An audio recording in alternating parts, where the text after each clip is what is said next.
احيانا ممكن تنزلي من البيت يكون وشك زي الفل ومفيهوش مشكله، مجرد ما تتعرضي للجو اللي بره وشك بيتغير لونه ويسمر حتى لو مفيش شمس. يا ترى ايه السبب وممكن نعالجه ازاي؟ السبب هو ببساطه ان الجو فيه جزيئات بتتفاعل كيميائيا مع البشره، او زي ما بيتقال البشره بتتاكسد. وحل المشكله دي ببساطه ان احنا نستخدم فيتامين سي. هنتاكد من مدى قدرته وفعاليته على انه يعالج الاكسده، فمحتاجين نجرب تجربه علميه في المتحف العلمي.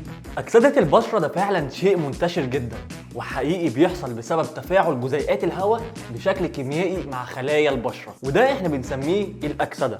وأكتر مثال واضح قدامنا وبيحصل يوميا هو التفاحة. لو انت قطعتها وسبتها في الهواء لفترة معينة اللون بتاعها بيبدأ يتغير ويسمر، وده بسبب الأكسدة. فدلوقتي هنشوف تأثير فيتامين سي على التفاحة، وهل هيمنعها فعلا من الأكسدة ولا لا. هنجيب قطعتين من التفاح، واحدة فيهم هندهنها بفيتامين سي والتانية مش هنعمل لها أي حاجة، ونسيب الاتنين في الجو لفترة معينة.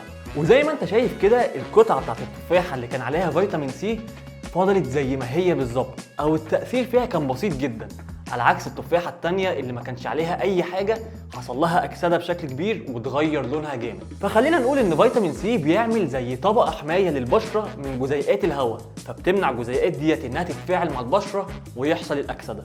ففعلا فيتامين سي حل كويس جدا لمنع الاكسدة وان البشرة لونها يتغير.